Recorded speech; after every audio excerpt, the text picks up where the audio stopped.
अब आइए हम अपने सेकेंड लर्निंग आउटकम पे चलते हैं, that is internal and external characteristic of DC generator. So students, अब हम बात करने वाले हैं internal and external characteristic of DC generator. इसमें अगर हम बात करें इंटरनल जो आपका कैरेक्टरिस्टिक होता है, आप इसे बोलते हैं टोटल कैरेक्टरिस्टिक भी। बट अगर मैं बात करूं एक्सटर्नल कैरेक्टरिस्टिक की, तो आप इसे बोलते हैं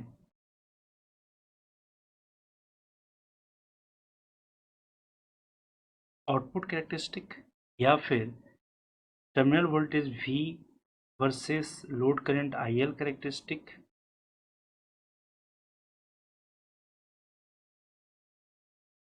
या फिर सिंपली VI कैरेक्टरिस्टिक।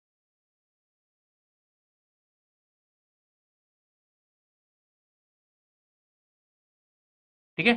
अब अगर मैं बात करूं तो जो इंटरनल जो आपका कैरेक्टरिस्टिक होता है, जिसको हम टोटल कैरेक्टरिस्टिक कहते हैं, क्यों?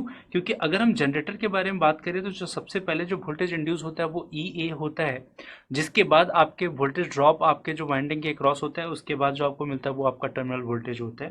तो जो यहाँ पे EA और IA के बीच में जो आप कर रहे हो, कैरेक्टरिस्टिक निकाल रहे हो, ये जो होता है वो आपके जो इंटरनल कितना आपका वोल्टेज इंड्यूस हुआ, कितना आपने पावर जनरेट किया अपने आर्मेचर पे, यानी कितना पावर आपका डेवलप हुआ आर्मेचर पे, इस पे आप निकालते हो कि जो आपका जो इंड्यूस्ड वोल्टेज है और जो आपके आर्मेचर करंट के बीच में क्या रिलेशन बनता है। ये जो आपका कैरेक्टरिस्टिक यहाँ से निकलता है, आप इसे बोलते हैं टोटल कैरेक्टरिस्टिक। और इसमें ये आपके डिज़ाइनर के लिए इंटरेस्ट का पॉइंट बन जाता है, क्योंकि डिज़ाइनर जब डीसी मशीन जब आप डिज़ाइन करते हो, तो एक्चुअली आपको वहाँ पे आपका मेन जो फोकस होता है वो ये होता है कि आपने कितना इनपुट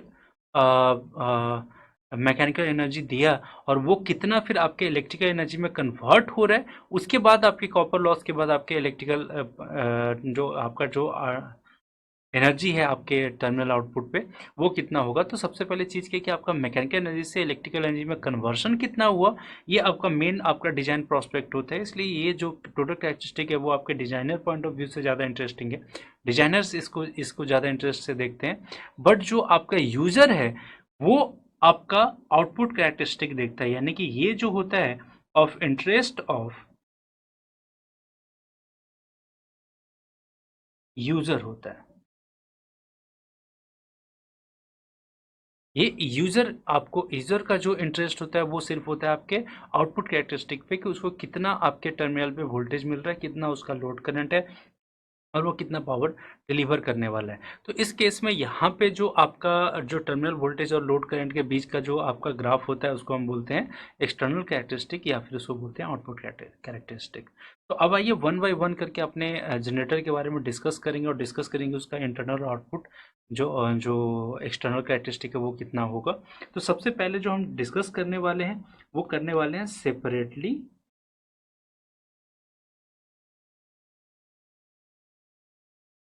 एक्साइटेड डीसी जनरेटर के बारे। तो अब हम यहाँ पे देख सकते हैं separately excited DC generator. Separately excited DC generator का जब आप सर्किट देखोगे, तो इस सर्किट में देखो यहाँ पे क्या हो रहा है कि जो आपका आई ए करंट है वही आपका लोड करंट हो रहा है। ठीक है। यहाँ पे जो आई ए करंट है वो आपका लोड करंट है, यानी कि आई ए करंट यानी आर्मेचर करंट जो है वो लोड करंट के इक्वल हो रहा है। ठीक है, ये हमने पहले भी डिस्कस किया हुआ है। तो अब जो है यहाँ पे ई ए into I A, E A versus I ए आपका शो करेगा इंटरनल कैरेक्टरिस्टिक, और जो वी वर्सेस आई एल है वो आपका शो करेगा एक्सटर्नल कैरेक्टरिस्टिक। तो सिंपली हमें क्या पता है कि किसी भी मशीन का अपना एक रेटेड इंड्यूस्ड वोल्टेज होता है। अगर वो रेटेड इंड्यूस्ड वोल्टेज सपोज ये है, अगर ये रेटेड इंड्यूस्ड वोल्टेज है, ठीक है, तो जब आपका मशीन, हमने पहले भी डिस्कस किया आर्मेचर रिएक्शन के बारे में। आर्मेचर रिएक्शन से क्या होता है कि आपका जो आर्मेचर फील्ड है उसका आपके मेन मैग्नेटिक फील्ड पे इफेक्ट पड़ता है। मेन मैग्नेटिक फील्ड पे इफेक्ट करने का मतलब क्या है, उसे वो क्रॉस मैग्नेटाइज करता है और डीमैग्नेटाइज करता है। तो अगर आपके फ्लक्स का मैग्नीट्यूड अगर रिड्यूस होगा, तो ऑब्वियस सी बात है कि वो आपका जो अ, जो आपका इंड्यूस्ड वोल्टेज है वो रिड्यूस करेगा, है ना। तो आपका जो आर्मेचर फ्लक्स है वो डायरेक्टली प्रोपोर्शनल किसके होगा, आर्मेचर करंट के। तो अगर आपका आर्मेचर करंट का वैल्यू इंक्रीज करेगा, तो आपके आर्मेचर फ्लक्स का वैल्यू इंक्रीज करेगा, और अगर आर्मेचर फ्लक्स का वैल्यू इंक्रीज करेगा तो उसका इफेक्ट आपके मेन मैग्नेटिक फील्ड पे पड़ेगा, जो कि उसे डीमैग्नेटाइज भी करेगा और क्रॉस मैग्नेटाइज भी करेगा, यानी कि फ्लक्स का मैग्नीट्यूड रिड्यूस होगा। तो फ्लक्स का यहाँ पे जो मैग्नीट्यूड है उस पर डिपेंड कर रहा है आपका ईए, तो ईए का मैग्नीट्यूड आपका रिड्यूस होगा अगर आपका आर्मेचर करंट ज़्यादा पास होने लग जाए। तो उस कंडीशन में अगर हम बात करें तो जो आपका इंटरनल कैरेक्टरिस्टिक होगा वो ये होगा, जैसे जैसे आपके करंट का वैल्यू बढ़ रहा है आपके आर्मेचर फ्लक्स का इफेक्ट आपके मेन मैग्नेटिक फील्ड पे बढ़ता जाएगा, और जब मेन मैग्नेटिक फील्ड पे उसका इफेक्ट बढ़ता जाएगा तो ऑब्वियस सी बात है आपका फ्लक्स का वैल्यू रिड्यूस होगा, तो आपका ईए का वैल्यू रिड्यूस होगा। तो यहाँ पे ये जो ड्रॉप आ रहा है उसे हम बोल सकते हैं ना आर्मेचर रिएक्शन ड्रॉप।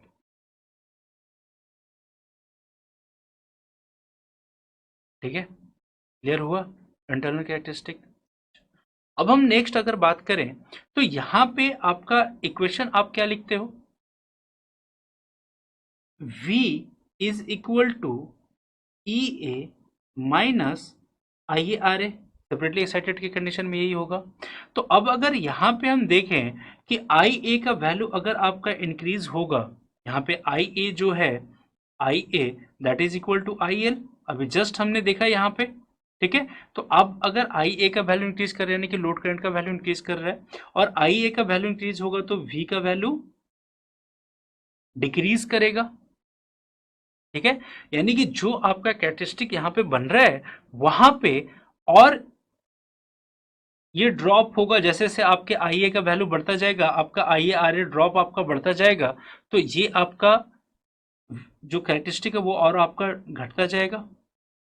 तो ये जो यहाँ पे ड्रॉप आ रहा है हम इसे क्या बोल सकते हैं, आई ए आर ए ड्रॉप, और ये जो यहाँ पे कैरेक्टरिस्टिक आपको मिला है उसे क्या बोल सकते हैं हम, एक्सटर्नल कैरेक्टरिस्टिक्स।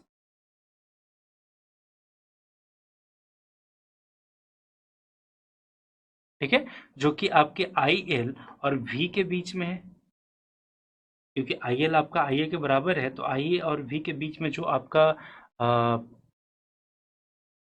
जो प्लॉट बन रहा है आप उसे बोलते हैं एक्सटर्नल कैरेक्टरिस्टिक, और जो ई ए और आई ए के बीच में बन रहा है उसको आप बोलते हैं एक्सटर्नल कैरेक्टरिस्टिक। तो यहाँ से आपको समझ में आता है कि ये जो आपका जो सेपरेटली एक्साइटेड डीसी जनरेटर है उसका इंटरनली क्या बिहेवियर है और एक्सटर्नली क्या बिहेवियर है। ठीक है, तो इसे कहते हैं आपका internal and external characteristic of separately excited DC generator. और आई होप कि आपको बहुत अच्छे से समझ में आया होगा। So let's have a knowledge check.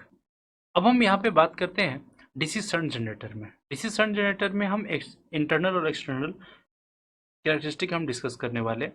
यहाँ पे जो हम डिस्कशन करेंगे, चूंकि आपका जो फील्ड वाइंडिंग है वो आपके आर्मेचर के पैरेलल में कनेक्ट हो चुका है, और आपका फील्ड वाइंडिंग एक सेपरेटली डीसी जो जनरेटर उस डीसी जो सप्लाई उससे वो एक्साइट नहीं हो रहा है, तो यहाँ पे हम इसको समझ सकते हैं कॉज एंड इफेक्ट बिहेवियर से। ठीक है, तो हम इसको लिख सकते हैं।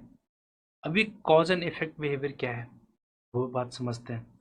यहाँ पे जो आपका आई एल करेंट है हम उसे लिख सकते हैं ना, I L load current is equal to terminal voltage upon R L होगा। आपके शंट जनरेटर के केस में क्या कंडीशन बनता है कि जो आपका आर्मेचर करंट होता है वो आपके लोड करंट और शंट फील्ड करंट का समेशन होता है। ये भी क्लियर है। यहाँ पे आपका जो केसीएल अप्लाई हो रहा है ये हमने पहले भी डिस्कस किया हुआ है इस चीज को। उसके बाद बात करते हैं कि आपके शंट जनरेटर केस में जो टर्मिनल वोल्टेज वी होता है आप लिखते हो E A minus I A R A. Clear. और फिर से जो आपका आई एफ होता है आप उसको लिख सकते हैं वी अपॉन आर एफ, क्योंकि शंट फील्ड है आपका, तो इसके टर्मिनल पे जो वोल्टेज अप्लाई होगा वो तो आपका टर्मिनल वोल्टेज वी होगा। क्लियर। उसके बाद जो आई एफ है वो डायरेक्टली जो उसका फाई होता है वो डायरेक्टली प्रोपोर्शनल होता है आई एफ के। ठीक। और जो आपका इंड्यूस्ड वोल्टेज होता है ई ए, वो डायरेक्टली प्रोपोर्शनल होता है आपके फाई के, ठीक। और इसके बाद जो आपका वी है, फिर से हम यहाँ पे लिख रहे हैं ई ए माइनस आई ए। अब ऐसा क्यों लिख रहे हैं, अब हम बात करते हैं। देखो यहाँ पे जो ग्राफ है वहां पे क्या है, आपको लोड करंट को इंक्रीज करना है, तो लोड करंट आपका इंक्रीज होना चाहिए। लोड करंट आपका इंक्रीज कैसे होगा, जब आपका लोड रेजिस्टेंस डिक्रीज होगा, इसलिए आपने यहाँ पे वेरिएबल रेजिस्टेंस लिया हुआ है। इसका मैग्नीट्यूड अगर आप रिड्यूस करोगे तो आई एल का वैल्यू इंक्रीज करेगा। अगर आई एल का वैल्यू इंक्रीज करेगा तो आपका आर्मेचर करंट इंक्रीज करेगा। समझ में आया। जब आपका आर्मेचर करंट इंक्रीज करेगा तो ऑब्वियस सी बात है, जो आपका जो टर्मिनल वोल्टेज है वो डिक्रीज करेगा, क्योंकि वो ई ए में से माइनस हो रहा है। तो अब अगर हम यहाँ पे देख के चले, तो अगर ये आपका ई ए है, अगर आपके मशीन का ये रेटेड वैल्यू ऑफ ई ए है, ठीक है, तो जो आपका जो टर्मिनल वोल्टेज होगा वो आपके आई ए के इंक्रीज करने से वो रिड्यूस होना स्टार्ट होगा, यानी वो रिड्यूस कर रहा है आई ए आर एस के रेट से, ठीक है। अब इसके बाद क्या होगा कि अगर आपका V का वैल्यू रिड्यूस होगा तो आपके आई एफ का वैल्यू रिड्यूस करेगा। अगर आई एफ का वैल्यू रिड्यूस करेगा तो ऑब्वियस सी बात है आपके फाई का वैल्यू रिड्यूस करेगा, और अगर आपके फाई का वैल्यू रिड्यूस करेगा तो आपका ई ए का वैल्यू भी रिड्यूस करेगा। और अगर इसी इक्वेशन पे यहीं से आ रहा है आपका ये v is equal to E A minus I आ रहा है, पहले से आपका जो आई ए था वो इंक्रीज कर रहा था, जिसके कारण आपका v डिक्रीज कर रहा था। अब आपका ई ए भी डिक्रीज करने लग गया, तो आपका v और ज़्यादा डिक्रीज करने लगेगा, यानी कि डबल रेट से डिक्रीज करने लग जाएगा। तो क्या होगा, एक टाइम के बाद ये इसका ब्रेकअप पॉइंट आएगा। अब चूंकि अब यहाँ पे हम देखें तो आपका क्या हो रहा है कि जो V है वो डबल रेट से रिड्यूस करने लग रहा है, क्योंकि पहले तो IA इंक्रीज कर रहा था, तो IARA ड्रॉप के कारण आपका V का वैल्यू डिक्रीज कर रहा था। अब साथ ही साथ आपके IA का वैल्यू और डिक्रीज करने लग गया, तो जो V है वो डबल रेट से डिक्रीज करने लग गया, यानी कि आपको एक ब्रेक डाउन पॉइंट मिलेगा जहां पे आपका जो वोल्टेज है वो एब्रप्टली डिक्रीज करना स्टार्ट होगा, ठीक है। और इस केस में अगर हम बात करें तो फिर से अपने फर्स्ट जो आपका जो फर्स्ट जो हमने रिलेशन लिखा था कि I L is equal to V upon R L, तो यहाँ पे आर एल ठीक है, आप डिक्रीज कर रहे थे जिसके कारण आई एल आपका इंक्रीज कर रहा था, बट चूंकि अब जो वोल्टेज है वो आपके डबल रेट से डिक्रीज कर रहा है, तो आपके आई एल का वैल्यू डिक्रीज करने लग जाएगा, इफेक्ट आपके टर्मिनल वोल्टेज का ज़्यादा इस पे पड़ेगा। तो क्या होगा, कुछ टाइम के बाद अब आपका आई एल भी डिक्रीज करने लग गया, ठीक है। तो अब यहाँ पे क्या है कि आपका जो जो ये जो आपका जो ई ए है वो भी डिक्रीज कर रहा है, साथ ही साथ उससे डबल रेट से आपका भी डिक्रीज कर रहा है। तो अब अगर हम रिलेशन अगर बनाएं, अगर ये आपका ई ए का रिलेशन है, जो अभी आपने जो ग्राफ बनाया है वो ई ए, क्योंकि वो उसका वैल्यू भी आपका रिड्यूस हो रहा था, और इससे ठीक डबल रेट से क्या हो रहा है आपका, और ये जो है ये आपका कहलाता है ब्रेक डाउन पॉइंट। क्लियर। तो अब यहाँ पे आपको क्लियर यहाँ पे पता चल रहा है कि पहले आर एल के डिक्रीमेंट होने के कारण आपके आई एल का वैल्यू इंक्रीज कर रहा था, बट बाद में चूंकि आपका जो टर्मिनल वोल्टेज है वो डबल रेट से डिक्रीज कर रहा था, तो इसके कारण जो है आपका आई एल भी डिक्रीज कर रहा है, और ये आपको प्रॉपरली अपने सर्किट में दिख रहा है कि वो कैसे आपका डिक्रीज हो रहा है, ठीक है। तो यहाँ पे आपको क्लियरली दिख रहा है आपका इंटरनल और एक्सटर्नल कैरेक्टरिस्टिक, और आई होप कि आपको बहुत अच्छे समझ में आया होगा। यहाँ पे हमने कॉज एंड इफेक्ट बिहेवियर से समझने की कोशिश करी है कि आपका कैसे आपका जो डीसी शंट जनरेटर है वो बिहेव कर रहा है अपने आई ए और आई एल के चेंज होने से, आपका जो टर्मिनल वोल्टेज और जो इंड्यूस वोल्टेज है वो रिड्यूस कर रहा है, और उसके पॉइंट जो आपका जो उसके बाद जो आपका जो ग्राफ बन रहा है, जो कैरेक्टरिस्टिक बन रहा है, वो हमने यहाँ पे देखा है। यहाँ पे ये जो आई एल पॉइंट है ये एक्चुअली जो है ये वैलिड है कहाँ पे, after breakdown, after breakdown point, क्योंकि जो ब्रेकडाउन पॉइंट है वहां तक आपका क्या हो रहा है, देखो इस पॉइंट तक क्या हो रहा है कि आपका आई ए और आई एल दोनों इंक्रीज कर रहा था, ब्रेक डाउन पॉइंट के बाद आपका आई एल का वैल्यू डिक्रीज होना स्टार्ट हो गया, तो इसलिए आप उसे बोल रहे हैं ब्रेक डाउन पॉइंट। तो ब्रेक डाउन पॉइंट के बाद आपका आई एल का वैल्यू या आई ए का वैल्यू आपका डिक्रीज कर रहा था, क्योंकि सिंपल सी बात है कि अगर आई एल का वैल्यू डिक्रीज करेगा तो हमें पता है I A is equal to I L plus I F होता है, तो आई एल का वैल्यू डिक्रीज करेगा तो आपके आई एल का आई ए का भी वैल्यू डिक्रीज करेगा।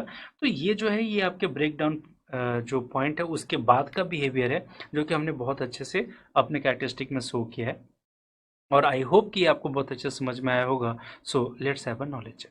सो यहाँ पे हमने एक कॉज एंड इफेक्ट बिहेवियर से अपने इंटरनल और एक्सटर्नल कैरेक्टरिस्टिक जो डीसी शंट जनरेटर है वो हमने समझा, और आई होप कि आपको ये बहुत अच्छे से समझ में आया होगा। तो यहाँ पे हमने कम्प्लीटली डिस्कस किया और बहुत अच्छे समझा कॉज एंड इफेक्ट बिहेवियर से कि आपके जो डीसी शंट जनरेटर है उसका जो इंटरनल और एक्सटर्नल कैरेक्टरिस्टिक है वो कैसे चेंज होता है, उसका बिहेवियर क्या होता है। यस, अगर एक्सटर्नल कैरेक्टरिस्टिक रखा है, इंटरनल ये आपका बहुत अच्छा जो सवाल है कि आपको अगर यहाँ पे सपोज मान लेते हैं कि इंटरनल कैरेक्टरिस्टिक दे रखा है और आपको एक्सटर्नल कैरेक्टरिस्टिक आपको ऑब्टेन करना है, तो अगर आप यहाँ पे देखो जो आपने यहाँ पे कैरेक्टरिस्टिक बनाया है इंटरनल एक्सटर्नल कैरेक्टरिस्टिक में, तो इसमें आपको देखो हर पॉइंट पे क्या हो रहा है, आपका जो एक्सटर्नल कैरेक्टरिस्टिक है वो कुछ पॉइंट से डाउन है आपके इंटरनल कैरेक्टरिस्टिक से, ठीक है। और यहाँ पे ये जो इक्वेशन आप देख सकते हैं ये वाला, यहाँ पे क्या है, ई ए का आई ए के रिस्पेक्ट में जो आपको कैरेक्टरिस्टिक मिल रहा है वो आपका इंटरनल कैरेक्टरिस्टिक है, और जो वी का जो आई ए के रिस्पेक्ट में मिल रहा है वो आपका एक्सटर्नल कैरेक्टरिस्टिक है। तो इंटरनल और एक्सटर्नल में जो डिफरेंस आ रहा है वो किस चीज का आ रहा है, आई आर ए का। और जस्ट अभी जो हमने डिस्कस किया था सेपरेटली एक्साइटेड डीसी जनरेटर में, वहां पे भी मैंने आपको दिखाया था कि जो इंटरनल और एक्सटर्नल के बीच में जो आपका जो गैप था वो था ड्रॉप आपका आई आर ए ड्रॉप।